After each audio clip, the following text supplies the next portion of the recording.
तो hello guys.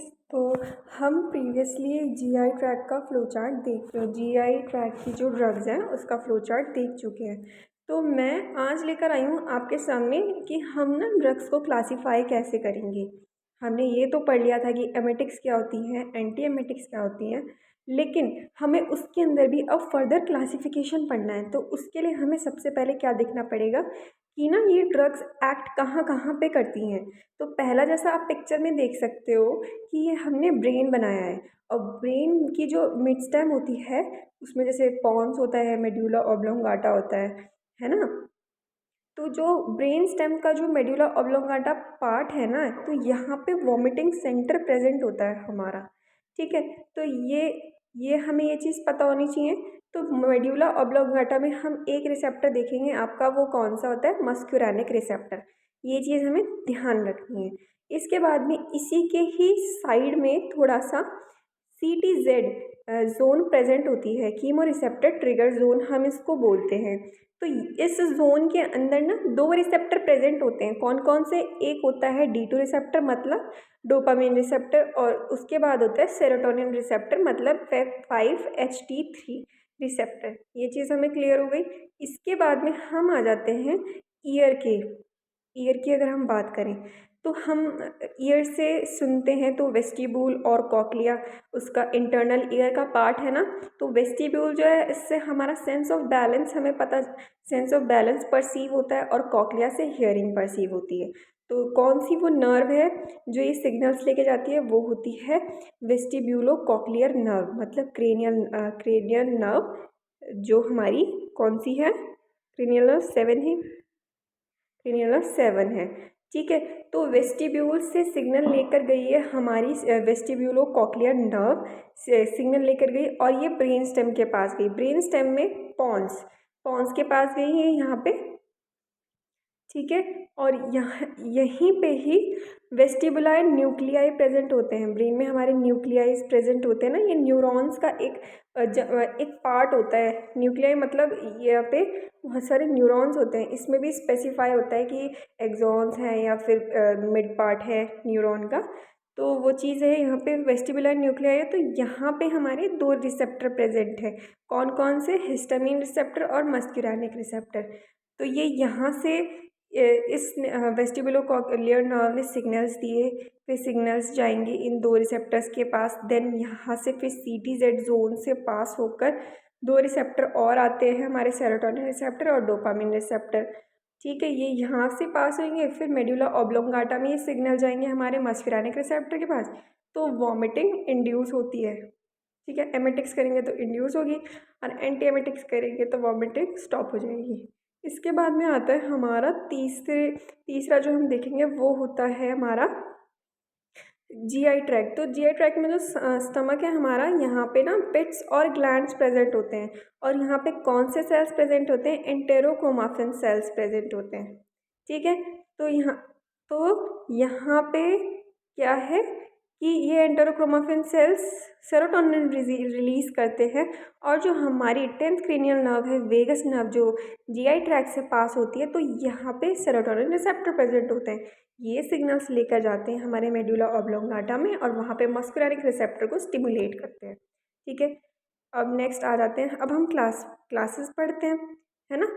तो emetics में सबसे पहला है हमारा एपोमॉर्फिन और मॉर्फिन। जो होती है ना, वो डोपामिन रिसेप्टर जो कॉर्डेट पुटामिन में होता है सेंट्रली, उस पर एक्ट करती है। हम देख चुके हैं कि डोपामिन रिसेप्टर हमारा कहाँ पे प्रेजेंट होता है, देख चुके हैं ना हम कि CTZ जोन में प्रेजेंट होता है। और जो ये इपिकैकुआना है, ये भी CTZ जोन पे एक्ट करती है, और सेंट्रली भी एक्ट करती है, पेरिफेरली भी एक्ट करती है। तो गैस्ट्रिक म्यूकोसा को भी स्टिमुलेट करती है।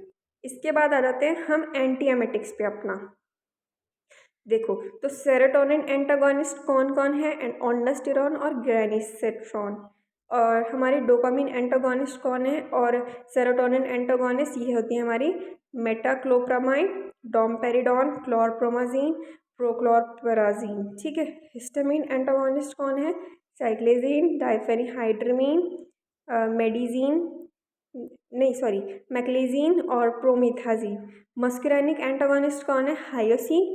कैनाबिनॉइड एंटागोनिस्ट कौन है? ड्रोनाबिनॉल, बेंजोडाइजेपिन के अंदर इस क्लास के अंदर कौन सी आती है, मिडाजोलैम और लोराज़ेपाम, ठीक है। और स्टेरॉइड्स कौन सी होती हैं, डेक्सामेथासोन, ये वॉमिटिंग को स्टॉप कर देंगे। आप ये देख सकते हैं सारे रिसेप्टर हमने ऊपर देख चुके हैं।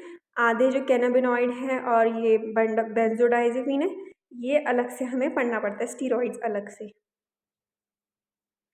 इसके बाद आती है लेग्जेटिव्स और परगेटिव्स, ठीक है। तो बल्क लेग्जेटिव्स के अंदर हमारा ब्रांड, प्लांटेगो सीड्स, अगार, मिथाइल सेलुलोस, स्पागुला हस्क आ जाती है। इसके बाद आते हैं फीकल सॉफ्टनर्स जो फिशीज को सॉफ्ट कर देते हैं। तो डॉक्यूसेट सोडियम, ये कड़वी होती है, इसको दूध या जूस के साथ लेते हैं। लिक्विड पैराफिन होती है, ये एक तरीके का इमोलिएंट होता है।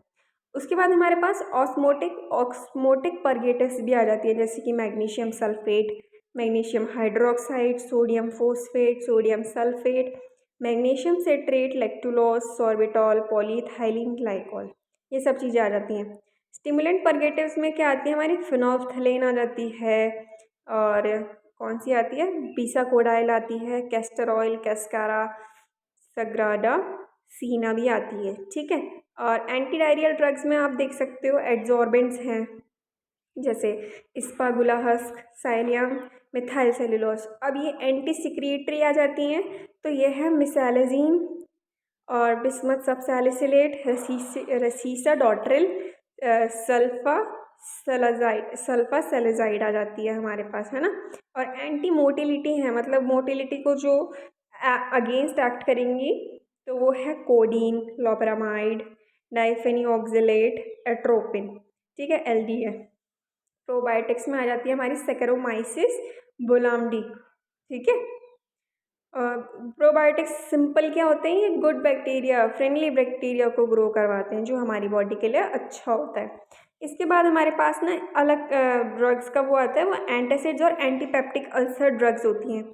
तो इनको हम कैसे देखेंगे, इसके ना खुद में ही 4 क्लासिफिकेशन है। कौन कौन से, antacids, reduction of hydrochloric acid, anticholinergic या फिर एंटी मस्क्यूरानिक ड्रग्स, और एंटी माइक्रोबियल आ जाती हैं हमारे पास, हेलिकोबैक्टर, एंटी हेलिकोबैक्टर एजेंट्स भी आ जाते हैं। तो पहले हम जो पढ़ेंगे वो है हमारी एंटासिड्स। तो ये सिस्टमिक सर्कुलेशन में जो एक्ट करिए वो सोडियम बाइकार्बोनेट है।